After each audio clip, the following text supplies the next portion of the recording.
Berenice Bento, que bom que você está aqui, tudo bem? Bom dia, Mauro, bom dia quem está nos escutando, é uma alegria voltar a te encontrar aqui, muito obrigada pela apresentação generosa. Não, verdadeira. Berenice, sempre tem muito motivo para te chamar aqui, às vezes temas diferentes. Desta vez, te convidei para falar deste livro que você lançou, recém-lançado, Abjeção, a construção histórica do racismo no Brasil, lançado pela editora Cult. Esta foto que vocês veem à direita é a foto da capa do livro, uma foto muito forte, muito impactante mesmo. Então, vamos conversar com o seu livro. Quem quiser comprar, só entrar lá na Cult ou digita Abjeção Berenice Bento, vai comprar por qualquer uma dessas livrarias virtuais. Primeira questão que eu queria... Bom, o livro, gente, é o seguinte. Entre os séculos XVI e XIX, nós tivemos nesse país, as pessoas têm essa ideia, mas não sei se sabem o número exato, 7 milhões de africanas e africanos feitos escravos e trazidos pelos traficantes portugueses. Então, isso marcou a sociedade brasileira, 400 anos quase de escravidão. Abjeção à construção histórica do racismo, falar fascismo, do racismo, o livro da Berenice, é resultado de uma pesquisa de 6 anos, que começou com a Berenice se debruçando, investigando os debates que aconteceram no Parlamento Brasileiro, Câmara e Senado, entre os meses de maio e setembro de 1871, quando se discutiu o futuro da primeira geração de pessoas negras livres do Brasil. Por que primeira geração? Porque foi a lei do ventre livre. Então, primeira geração de brasileiros negros queriam, em tese, compor a população brasileira. Então, o livro parte daí, mas não fica só nisso, né? Ao longo da pesquisa, a Berenice foi ampliando o seu escopo e o livro, então, muito denso e complexo. Berenice, para começar, claro, quero que você fale dê para nós uma geral sobre o livro, mas a primeira pergunta é, por que o título, Abjeção? Bom, a abjeção é a categoria central, que atravessa o livro inteiro, né? Inclusive, o último capítulo, eu faço uma conversa muito de corpo a corpo com a esquerda brasileira, que trabalha na questão da dialética, né? Da dia, de senhor escravo. E eu vou estar trabalhando o tempo inteiro fora desse termo. Eu vou trabalhar algo que não tem inteligibilidade, não tem gramática, né? O que significa isso? Quando eu não tenho inteligibilidade, que eu aciono, por exemplo, expressões coisa esquisita, bicho de sete cabeças, que é muito usado, inclusive hoje, para se referir à população trans, que para mim é a reencarnação na contemporaneidade dessa ideia de abjeção, aquilo que provoca nojo, que não tem gramática para expressar. Então, a pessoa escravizada, ela não tinha uma relação de produção, de alteridade com o senhor, com a senhora escravocrata. Ela estava fora do que eu vou chamar dessa ontologia humana, ela era fora do humano, ela não produzia relação. Então, a categoria, para que eu possa entender o que acontecia na cena da escravidão no Brasil por 400 anos, a dialética ela é insuficiente, porque são corpos. A dialética ela é interessante como método de análise filosófico mesmo, para entender como dois corpos que são reconhecidos como humanos estão em luta pela sobrevivência, né? As pessoas escravizadas estavam fora dessa relação, o que vai redefinir completamente, inclusive, uma agenda de luta. Então, veja, quando as pessoas negras passam a valorizar politicamente como agenda de luta a questão estética, a beleza negra, o cabelo, o nariz, porque estão todos esse corpo que foi marcado como não humano. Então, é a categoria que organiza o meu pensamento e que eu dou um status realmente analítico fundamental para entendermos esses 400 anos que ainda estão aqui, né? Nós estamos em pleno século XIX no que se refere à questão racial no Brasil. Sim, muito interessante. Bom, e você vai ter, Berenice, esta lei do ventre livre, que para você tem definidor, é central nesse processo, nesse caminho, né? Em 28 de setembro de 1871, a princesa Isabel assinou a Lei do Ventre Livre. E aí você fala de uma encruzilhada legal, porque você tinha as mães continuando como objeto, propriedade dos seus senhores, e os seus filhos, em tese, livres, liberados. Não era bem assim, porque eles até 8 anos de idade, eles continuavam sob domínio dos seus senhores, sobre propriedade dos seus senhores. Só depois dos 8 anos é que podiam ou não serem, de fato, serem libertos. E aí você vai começar a desenvolver uma categoria muito interessante para falar de biopoder e necropoder. Explica isso para nós. E explica o que aconteceu, né? O que muda no país ali com a lei do ventre livre. Abrem-se brechas legais. Na verdade, a população negra escravizada, ela sempre, quando chegou a primeira caravela, quando Pero Vaz de Caminha chegou ao Brasil, quando ocupou o Brasil, veja, chegou em 1500, já tinha o primeiro leilão público que acontece em Portugal para comprar e vender gente, é numa cidade no sul de Portugal, chamado Lagos, em Algarve, que tem como organizador dessa empresa, né, dessa grande empresa de gente, que é o Infante Dom Henrique. Né? Então, o que eu queria falar? Em 1500, quando os portugueses chegam no Brasil, já tem mais de 60 anos de empresa escravocrata. Então, quando Portugal chega aqui, já chega a escravidão. Né? Tem gente que fala que o primeiro tráfico negreiro, o primeiro barco, foi em 1500. É verdade. Que os portugueses perceberam que era interessante, então, substituir a mão de obra, então, adensar a mão de obra indígena, né, nas lavouras, e trouxeram pessoas africanas. Mas já está no contexto da escravidão. O que você tem, portanto, e por isso que eu digo que são quase 400 anos, né, essa mão de obra sendo explorada. Mas o que eu vou tentar trabalhar no livro, a chave econômica, ela aparece, mas ela aparece como subordinada a uma explicação de caráter ontológico. Né? Por que eu vou falar isso? Para propor um conceito. Porque essa chave ontológica, que eu estou dizendo, é verdade que a escravidão ela tinha como fundamento a extração maximizada do lucro da extração das vidas negras. Nenhum problema. Mas o que garantia, de fato, a reprodução e a estabilidade da escravidão? Pensem comigo. Era o caráter hereditário. Se você era filha de mãe escravizada, logo escravizada você nasceria. Se você fosse filha de mulher livre você nasceria. Portanto, o útero, como lugar de produção de ontologia, é fundamental.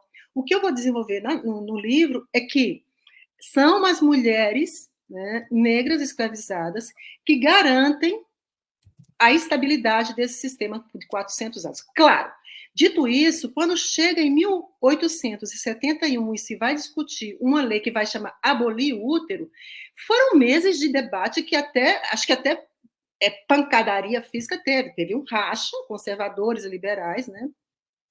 E aconteceu o seguinte, eu comecei a ler os anais e comecei a ver como aqueles senhores escravocratas se posicionavam diante de um projeto de lei encaminhado pelo imperador Dom Pedro II, em maio, na Fala do Trono, em 1871, como que esses parlamentares se posicionavam diante dessa proposição. Né? E foi esse meu trabalho. Mas o que acontece?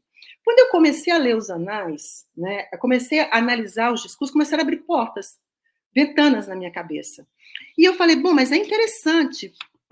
Eu estou lendo aqui esses anais, eu estou claramente no âmbito da necropolítica, porque ali, naquela parte dos anais, as pessoas escravizadas não tinham nome. As mulheres, era o útero, era o fruto, né, o fruto da árvore, que eram as metáforas, era a vaca parideira, que teria seus frutos, que também os senhores escravocratas, pela lei, segundo os setores lá, diziam, nós temos direito aos frutos, porque é a nossa propriedade.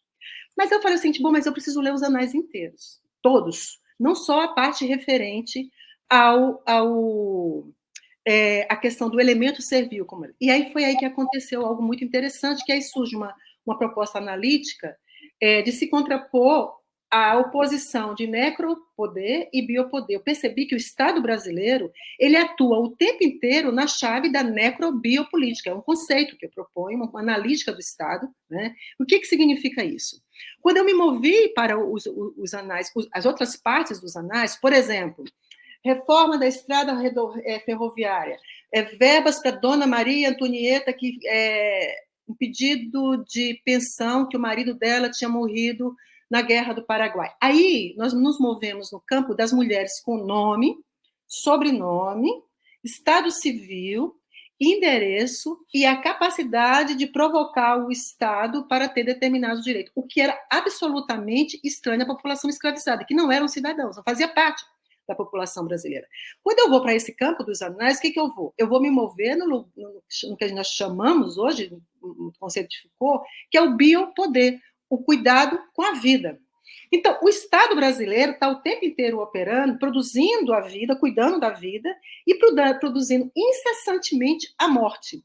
Esse conceito de necrobiopolítica ele vai estar articulado, né, numa analítica que eu vou propor, na chamada da guerra demográfica contra as pessoas negras, a um outro conceito que é a genocidade, que é isso que eu estou chamando de política continuada, de promoção da morte da população negra, que não se interrompe com o fim da abolição, né? E aí você muda as técnicas, como a humilhação, o baculejo, a prisão, o encarceramento por tempos indeterminados, todas essas técnicas de humilhação e mortificação do eu, que hoje o Estado opera, né?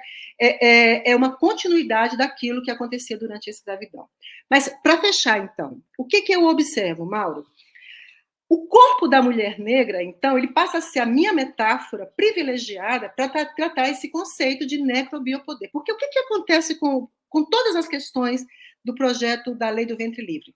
Ela estava gerando um ser que ia, quando nascesse, ia compor o Estado brasileiro, ia ser cidadão. Ele não seria liberto, ele não seria abolido, ele teria direitos políticos inteiros. Se aconteceu ou não, a gente sabe que não, mas em termos legais, há uma ruptura em termos legais. Mas esse corpo dessa mulher continuava no registro da necropolítica, porque ela continuava sob o mando do senhor e da senhora escravocrata. Então, eu chamo que o corpo da mulher negra, ela é essa encruzilhada desse conceito que eu estou propondo. Mas essa encruzilhada, ela se resolve quando você começa a ver o destino das crianças, dos filhos dela, porque, de fato, não entraram para a população brasileira, né? Continuaram, porque é da ordem da impossibilidade uma criança nascer liberta, no sentido de que ela é liberta, sendo que a condição dela é de vulnerabilidade absoluta, ela precisa da mãe, ela precisa do cuidado. Liberto de quem, né? Liberto de quem? Ele é um bebê. Exato, é um pouco esse movimento teórico que eu fiz nessa parte, a primeira parte do texto, né? Porque os anais, essa discussão dos anais, ela vai me acompanhar, são 350 páginas do livro, nas discussões que eu vou fazer ao longo do livro sobre feminismo, psicanálise, sociologia, família. Essa discussão se torna um referente para mim. E tenho como hipótese de que, para que nós possamos entender o que acontece hoje no Brasil, é da ordem da impossibilidade fazermos esse exercício analítico, né, sem nos reportarmos ao período da escravidão. Tem gente, analistas, que se reportam como referente o período da ditadura militar, que é importante, mas eu não entendo a ditadura militar se eu não faço, né, esse processo de produção de linhas de continuidade com quase 400 anos da nossa história. Né? Não, eu fico pensando, bom, só uma observação que você faz no livro, eu achei bem interessante, que assim é isso, né? Foram meses, né? 8 meses, 7 meses de debate? 5 meses. 5 meses de debate. Não tem um nome de mulher mencionado. Não existem, né? Não existe. Elas eram objeto, não era o sujeito da lei, né? Absolutamente objetificadas. Agora, eu fico imaginando, eu sou um homem branco, se tem negros no passado da minha família, não sei. Então, para mim, é distante das famílias negras esse sofrimento, né? Eu tenho empatia, mas distante. Esse sofrimento do período da escravidão, que culturalmente está muito presente em diversas famílias negras, né? Então, porque imagina, você tem o sofrimento emocional, psicológico, de todas as biográficas, da escravidão em si.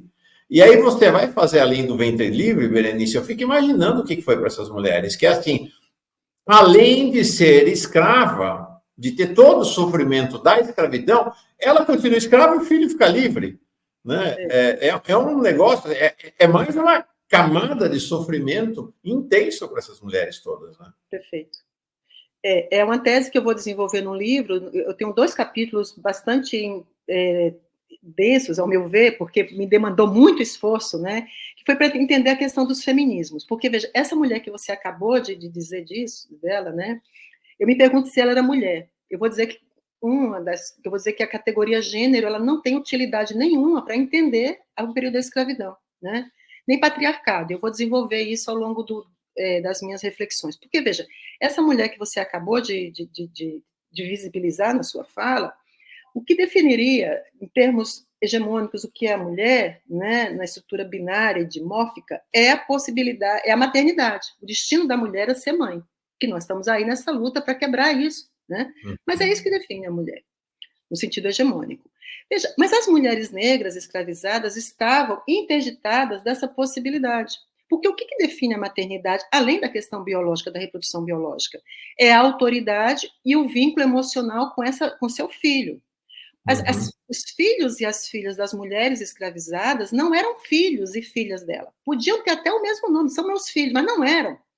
Porque e tem uma passagem, várias passagens, inclusive nos anais, de deputados que defendiam a proposição, falava, é de cortar o coração ver o desespero, que estavam defendendo a proposição, o desespero daquelas mães quando são separadas dos seus filhos, porque geralmente ela era vendida e a pessoa que estava comprando não queria a cria, como é assim chamado, né? Porque a cria demandaria trabalho, que só ia começar a trabalhar com 4, 5 anos de idade, teria 4, 5 anos que essa criança não teria produtividade nenhuma.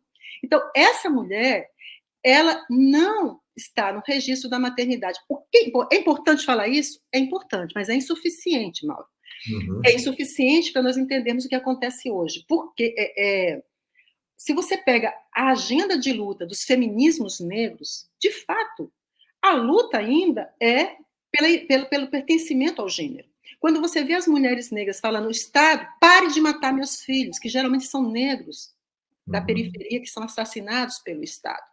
Um dos movimentos sociais que mais cresce no Brasil é justamente o movimento das mães que perderam seus filhos para o terror do Estado. O que essas mães estão dizendo para a gente? Elas são a voz, elas estão reverberando a voz dessas mulheres durante 400 anos, que eu quero direito à maternidade. Quando elas vão para o hospital e falam, olha, eu quero direito a ter a mesma quantidade de anestesia que a minha amiga branca teve.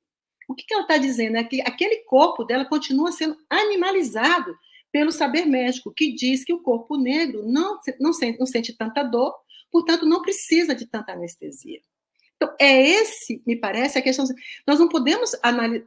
Meu interesse pela história não é a história pela história, mas entender como que essas relações de poder que se constituíram por 400 anos estão aqui nesse momento. E que eu não vou entender o movimento político, por exemplo, do feminismo negro, que está falando o tempo inteiro de população negra. Né? Ela fala assim, olha, a gente, na verdade, as mulheres serem libertas, então que história é essa? Se meus companheiros estão presos, meu filho foi assassinado pelo Estado, né? Então entra em cena uma coisa chamada população negra, que é estranho para um feminismo branco. O feminismo branco foca a luta na opressão de gênero. As mulheres negras percebem que a questão gênero e raças e classe são da ordem da impossibilidade de desconectar. Né? Então, isso que você fala das mulheres negras do século XIX, essa cena que você relata para a gente, ela é, de certa forma, reatualizada quando as mulheres, por exemplo, o Estado vai lá e pega as crianças, você não tem condição de criar seu filho, vão para as instituições de cuidado do menor. Está aqui, está acontecendo aqui agora. E você vê o desespero dessas mulheres em manifestações falando, nada mudou. Nós continuamos sem ter direito à maternidade. Mas para que eu possa, de fato, entender esse grito e esse reclame dessa mulher, eu preciso perceber que ela está conectada com aquelas mulheres de 1871. Ela é a herdeira dessa mulher.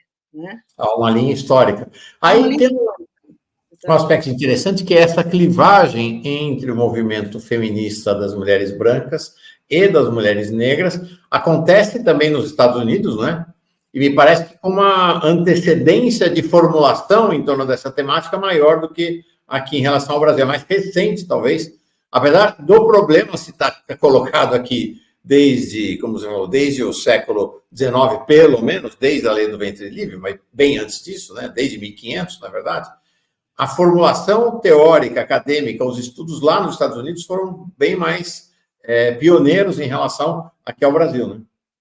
Eu acho que porque tem com a escravidão você acaba inaugurando meio que identidades globais, movimentos globais. Quer dizer, o fato de as mulheres, a experiência das mulheres negras escravizadas nos Estados Unidos, ela difere muito pouco, talvez no norte, no sul, da experiência da escravidão no Brasil. Essa história de dizer que a escravidão no Brasil foi melhor, como, né, é um debate que eu enfrento também com o Gilberto Freire, com o Sérgio Buarque de Holanda, com essas teses do homem cordial e da democracia racial, né? É escravidão, gente.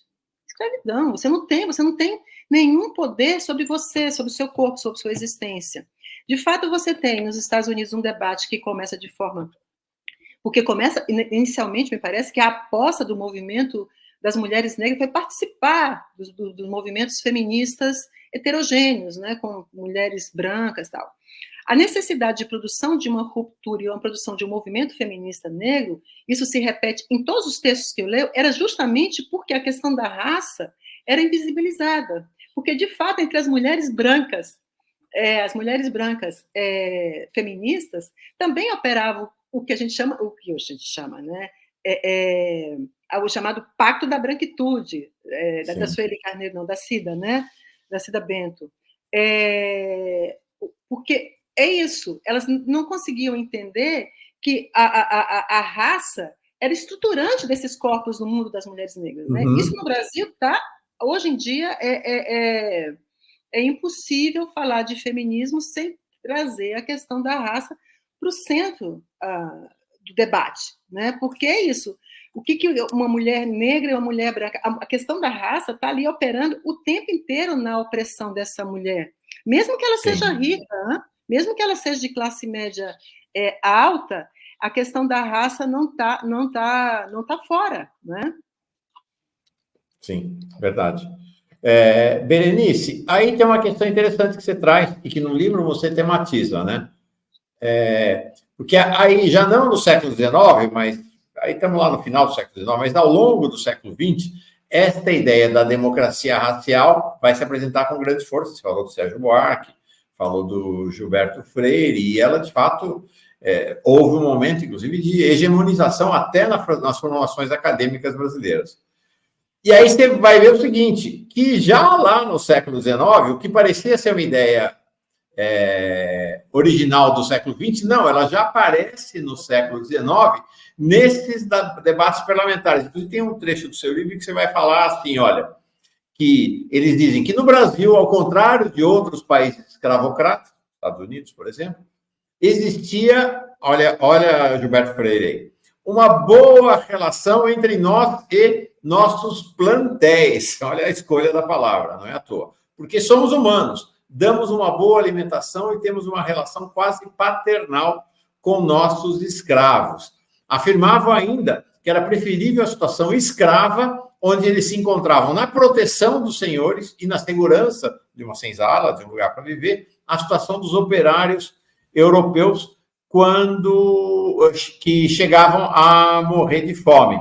E que a maioria dos proprietários tinha medo, inclusive, né, da instabilidade que poderia ser gerada pela lei do ventre livre. Né? Bem interessante isso. Não, mas é isso. Como eu te falei, eu comecei a ler os anais e comecei eu falar assim, gente, olha isso aqui.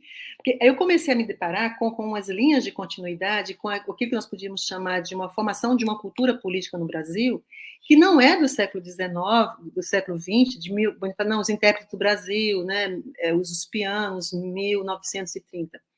Na verdade, essas pessoas teóricas que estão formulando são filhos, né, com esses senhores escravocratas do século XIX. filhos, parentes, tem as proximidades.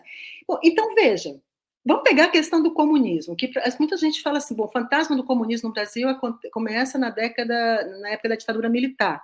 Sem dúvida que o fantasma do comunismo operou fundamentalmente para organizar massa e levar as pessoas para a rua, como agora, que o anticomunismo e o antipetismo têm bordas de proximidade ali consideráveis, né? Mas quando eu fui ler, em março, no início de 1871, o que acontece na Europa? A Comuna de Paris. Uhum. A Comuna de Paris, muito imediatamente, as notícias chegam no Brasil. E isso reverbera nos discursos dos parlamentares, dizendo que o comunismo é o anticristo, né? Que o comunismo é a coisa mais temível que se podia ter.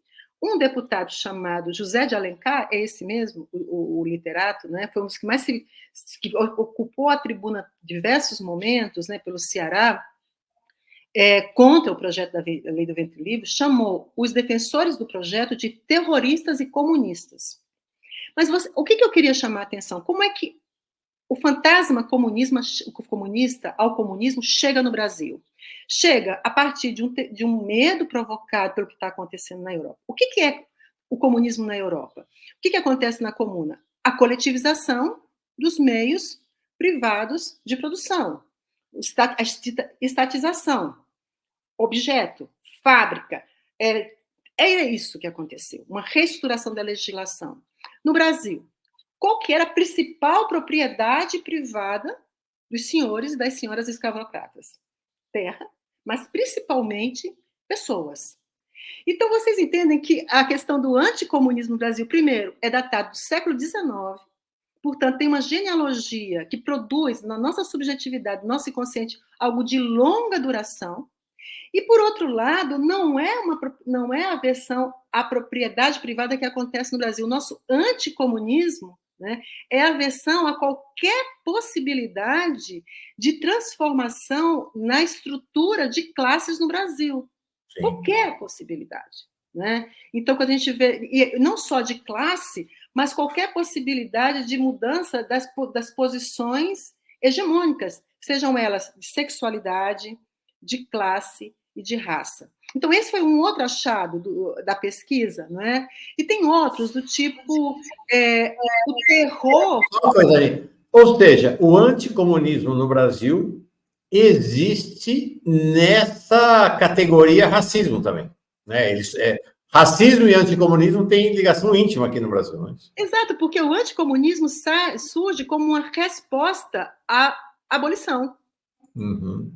Então, não é um erro histórico falar que a questão do anticomunismo... Vamos pensar a partir da Revolução de 1917, ou então com a organização das fábricas, com a organização do sindicalismo. Em 1922, o Partido Comunista do Brasileiro é fundado. Veja, mas nós já temos um solo fértil da discussão do anticomunismo lá no século XIX, que é muito interessante, que nunca acho que foi valorizado pelos historiadores, essa ideia seguinte, como que a questão do anticomunismo, em um contexto escravocrata, ele é, no seu conteúdo, essencialmente diferente de um anticomunismo ou de um comunismo na Europa. O que significa dizer que, portanto, que a luta comunista no Brasil não poderia ter aberto mão da categoria raça para os seus embates. Claro. E aí é o paradoxo, né? Quando vai surgir o Partido Comunista do Brasil, é um partido branco, né? É um partido branco, e é o último capítulo do meu livro, onde eu vou fazer uma discussão bastante interessante com o Caio Prado Júnior, que vai dizer, por exemplo, da passividade, que nós não tínhamos uma questão negra no Brasil, e eu vou trazer para conversar com o Caio Prado Júnior o Clóvis Moura, porque esse é o movimento do meu pensamento. Eu estou produzindo embates com o mainstream da academia, do movimento da esquerda, com argumentos, né, de Leila Gonzalez, em um capítulo, do Clóvis Moura, da Cida Bento, da Sueli Carneiro. É com essas pessoas que eu estou caminhando. E veja, para fechar, né, eu fui movimentando o meu pensamento, Mauro, a partir das minhas próprias angústias. Perguntas, eu lhe diria que esse livro foi escrito para mim. Em última instância, eu começo o livro dizendo, isso aqui são os meus escombros de uma pessoa que, claro que eu tinha, não é que eu me tornei uma pessoa antirracista, passei a conhecer a questão não é isso, mas quando você se depara com a profundidade né, da categoria raça, essas discussões que a gente faz, né? Por isso que eu apelo para a categoria abjeção.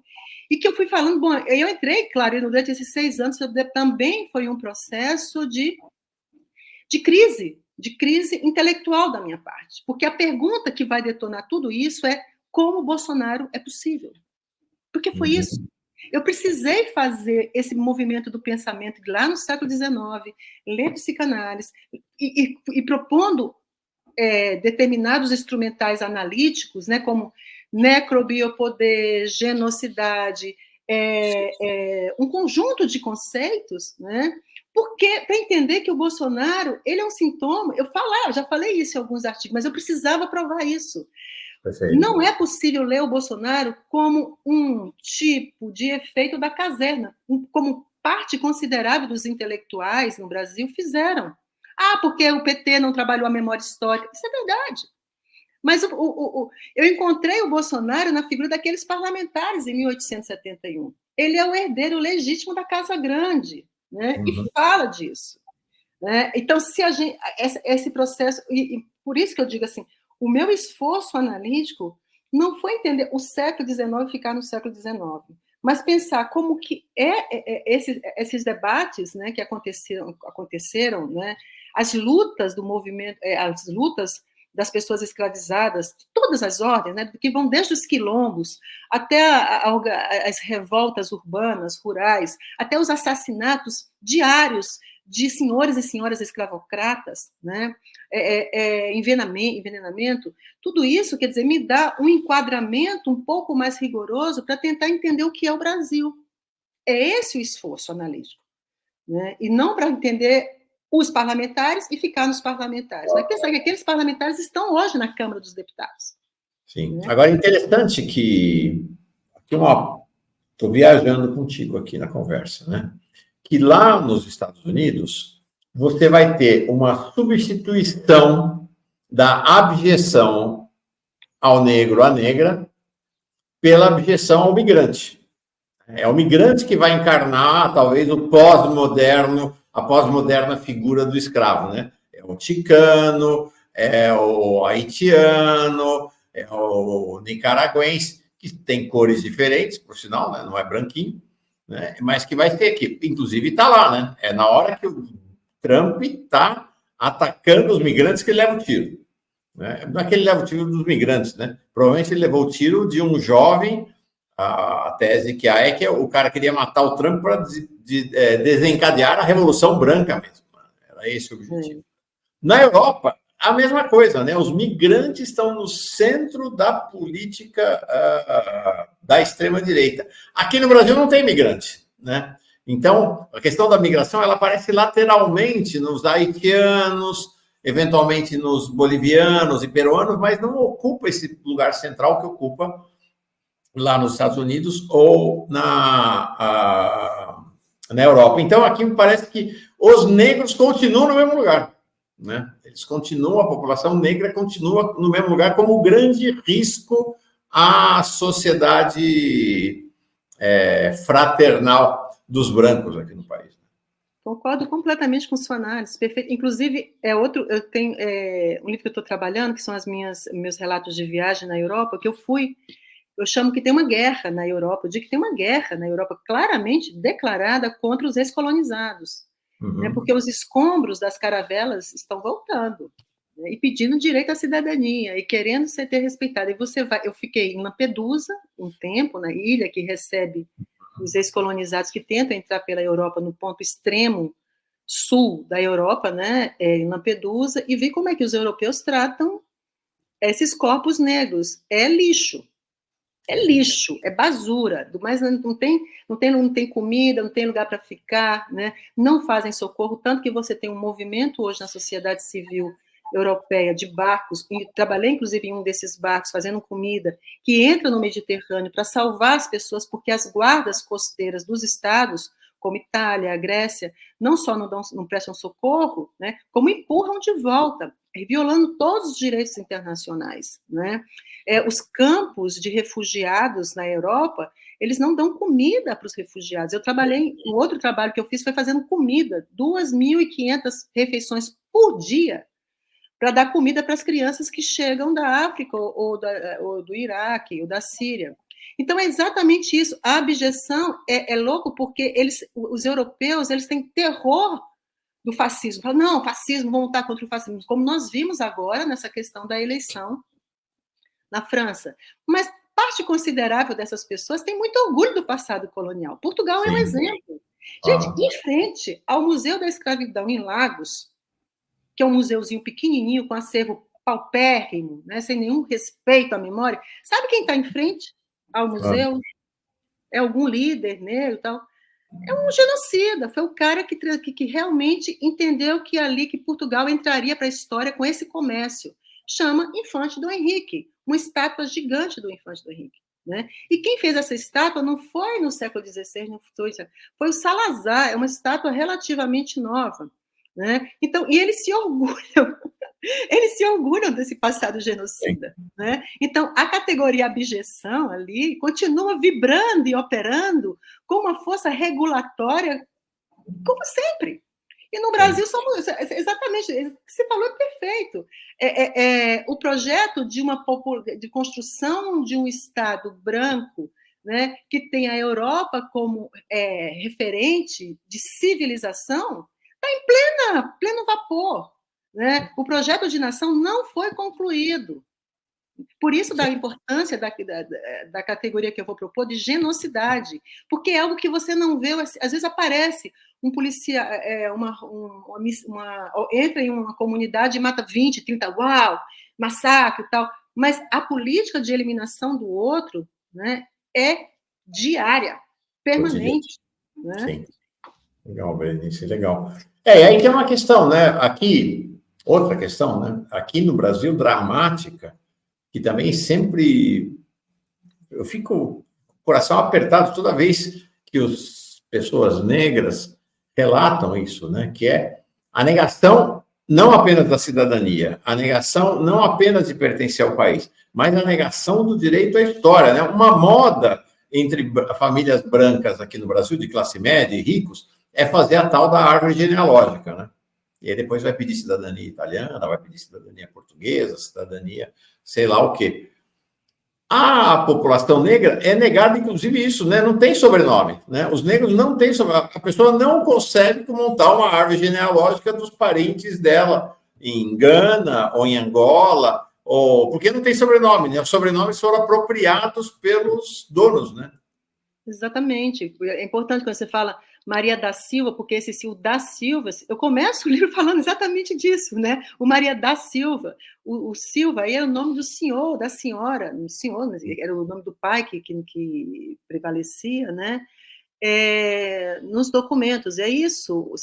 Por isso que a categoria abjeção ela tem importância. Veja, como é que você produz sujeitos sem memória, sem compartilhamento, sem participar da comunidade política, portanto, não está na Constituição, não existe. Né? É outro tipo, embora possamos ter a mesma fisiologia, aparência humana igual, mas nós não estamos tratando como humanos. Uhum. Isso é importante ser dito porque a categoria abjeção passa a nos informar que as lutas das populações que vivem sob o signo da abjeção, e ao que, ao meu ver, hoje eu consigo entender que no Brasil tem 3 grandes grupos que vivem sobre a categoria abjeção, que população negra, principalmente os pretos, né, as pessoas trans e as pessoas indígenas, né, e como veja, mas a categoria abjeção é uma categoria construída historicamente, é esse o movimento do livro. Ele abre espaço para politizar a categoria abjeto e produzir novos sentidos para o que é humano, né? Quer dizer, que saia do fora e entre para a produção de alteridade. Então, é isso que você falou, a memória, né? Como que você se produz como sujeito? Por isso que talvez, mais uma vez, a questão da ancestralidade, a partir da questão da religião, né? É uma categoria fundamental, né, política, política das populações que foram escravizadas e que foram abjetadas da categoria do humano, né? É isso mesmo. Eu vou encerrar com um questionamento da professora Patrícia Valim, historiadora lá da UFBA.